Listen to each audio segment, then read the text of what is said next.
Welcome back to our videos about getting to why, the practical guide to finding your highest purpose in life. I'm with J.B. Symons. Yep. I'm Matt Rouge, and this chapter is quite important. No, it's not. Yes, it really is. In order to find your highest purpose in life, you're going to be doing certain things. That means you're not going to be doing other things. And that's why saying no is essential in finding your highest purpose. Learning how to say no and use it across the board in various things. And one of the coaching things I share with people is that no is a complete sentence. Is that it does not require any other commentary to get the point across. Right. And particularly in the sales situation, I warn folks that if a salesperson tries to sell you something and you say, no, I can't. Right. As soon as that second part, I can't, comes out, the salesperson jumps on that because the implication is, well, I really would like to, but I can't afford it. Well, can you afford $2 a week for the rest of your life? Yes. Oh, I absolutely can. So you sign here, next thing you know, you're signed up.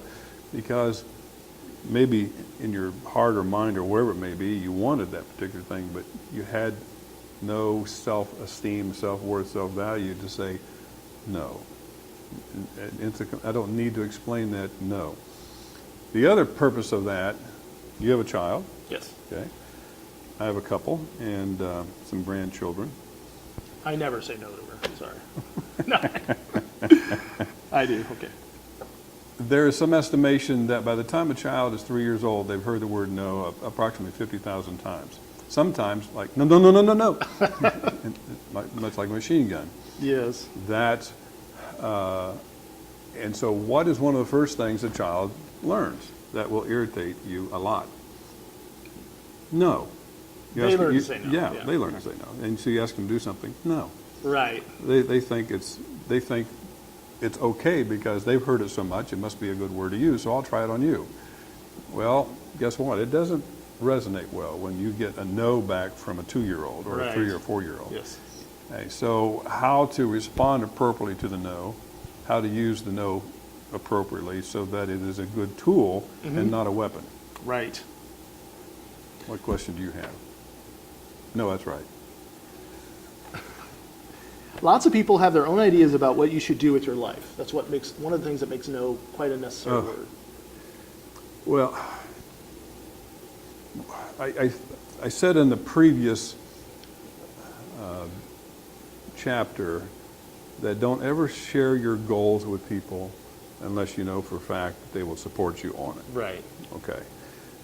Sometimes when you share a goal with someone who's not that supportive, they'll start by saying, oh, no, you can't do that. I would never do something like that. And what they're really saying is if you do that and you're successful at it, you're going to be different than I am. And so therefore it jeopardizes our friendship and relationship. I mean, I'm going crazy on this concept, but it happens. Right. So looking at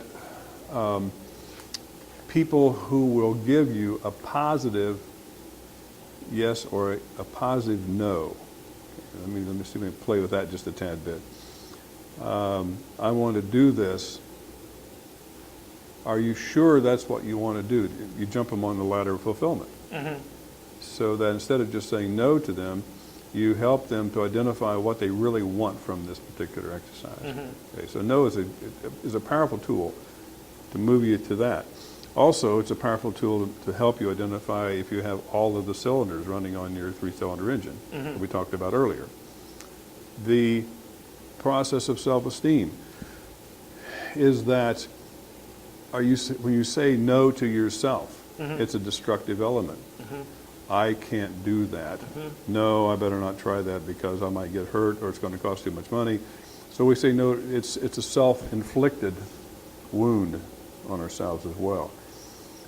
The other piece of it is how to use it as a positive tool is helping. I'm going to go back to children here again. I've taught at universities and things like that when they try to get away with something, I just basically say no.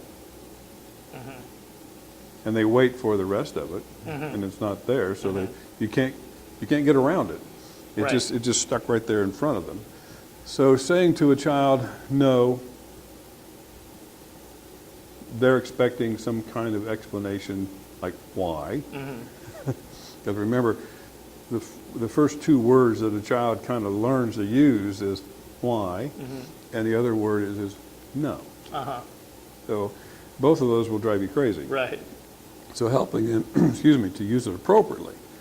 And then using it as a tool for guiding people or children or students or whomever through better relationships, better outcomes. Right. Okay? It's a very powerful tool. Don't get trapped with trying to explain why you said no. Right. It will trap you.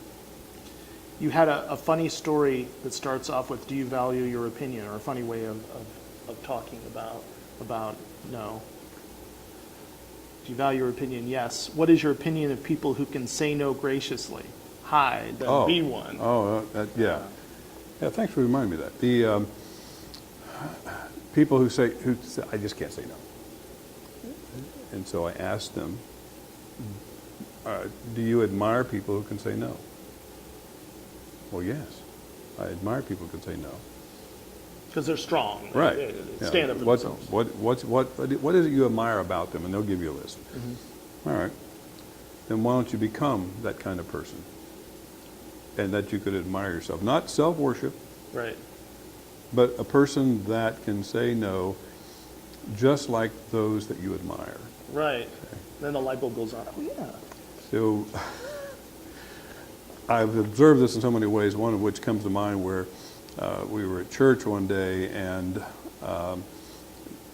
the director of one of the departments was asking for volunteers. And I was watching people saying, no, I can't do this, and well, became wishy-washy. Well, if you only do it for an hour or so. So the director was marvelous at getting people to change their no to a maybe or a yes. Finally, there was a person that said, no, thanks, I'll pray for you. Right. It was a perfect no. And at least two people turned to them and said, gosh, I wish I had said that. They admired the way they said it. They admired the way that they didn't try to explain it and get manipulated, into changing their story or their expectations. So if you admire people who can say no gracefully, then become one who can do that.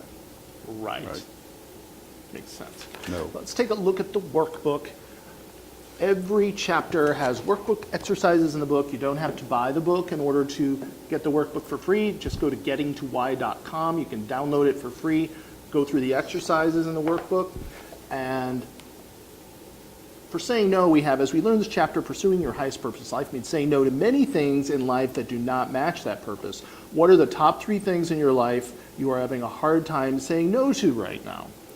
Okay, so then you just write down 3 things, and everyone has some, it seems like. So it sounds very simple, but getting it down on paper can be a very effective exercise.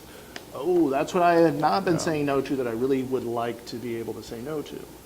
Pizza. Yeah, exactly. So going through these exercises, I think we can find to be quite helpful. I have links in the description, and we have many more chapters to go in the book, so please stay tuned to our video series. Thanks so much. Stick with us. We'll be right back.